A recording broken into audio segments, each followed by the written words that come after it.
Let's get brutally honest for a second. We all know that one person.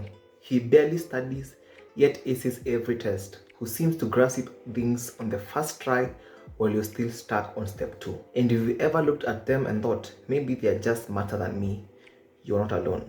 But is that actually true? Is intelligence something you're born with, like eye color or your height or your I wanted to say weight? Or is it something you build, like muscle or resilience? Let me tell you a story. When I was in high school at Kiruguya Boys, there were 2 guys in my class. Let's call them Brian and Moses. Brian was what you would call a natural. Top of every class, first to answer, teachers loved him. Moses, not so much. He struggled, failed a lot, barely passed midterms. Everyone thought, that's just how it is. Brian is a genius, Moses is not. Well, I was in the middle, but that's besides the point for today.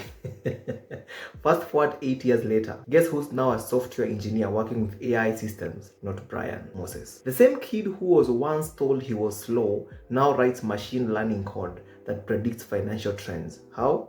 I'll tell you. The science says it. While some aspects of intelligence like processing speed or working memory can have genetic components, the vast majority of what makes you smart is built, not born. A study by Stanford psychologist Carroll introduced the idea of fixed mindset versus growth mindset. People with a fixed mindset believe intelligence is static. I'm smart or I'm not. People with a growth mindset believe intelligence can be developed through effort and strategy. Here's what's crazy. Students with a growth mindset consistently outperform those with a fixed one, even if they start at a lower baseline. Why, you ask? Because of neuroplasticity. Your brain is like a forest. Every time you learn something, you're carving a path through it. The more you walk that path, the clearer, the faster it becomes.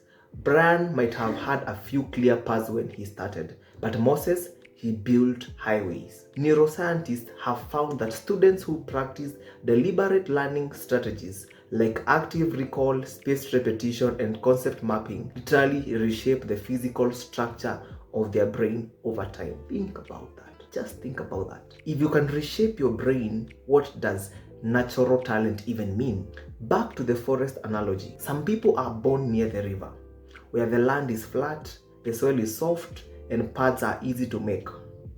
Others are born in the mountains, where every trail is uphill and rocky. It's not about who's smarter, it's about who is willing to build more trails. And sometimes the kid in the mountains becomes more stronger, tougher, more resilient because of the struggle. Moses learned how to learn. Brian leaned on what came easy. Now here's a saying I live by. Hard work beats talent when talent doesn't work hard. It's a cliche, yes, but backed by science. And let's bust a myth here while we're at it. Albert Einstein, often cited as the genius of geniuses, was considered slow as a child. Did not speak fluently until age 9. His teachers literally called him mentally slow. Imagine if he'd believed them. Turns out he did not. Einstein later said, "It's not that I'm so smart, it's just that I stay with problems longer." See what he did there? Growth mindset. The world loves labeling people genius, slow, gifted, average. You see, the myth of natural talent is a comfort story for people afraid to try. The tragedy is not that some people are born more intelligent. The tragedy is that most people never find out how intelligent they could become because they were never willing to confront the terror of their own potential. You see, it's far easier to say I was born smart than it is to admit I'm afraid to find out what I'm capable of, because it would demand that I sacrifice who I am for who I might become. But that's the price of growth. And if you don't pay it, you trade the pursuit of excellence for the comfort of excuses. You will never know the person you could have become. And there is nothing more soul crushing than that. But neuroscience is clear. Intelligence is not a fixed number. It's a dynamic living system shaped by what you feed it, how you use it, and how often you stretch it. Now, practically speaking, what does this mean for you? It means you have more control over your academic potential than you think. Not by copying what the smart students do, but by developing learning systems that work with your brain, not against it. Here's a proven formula.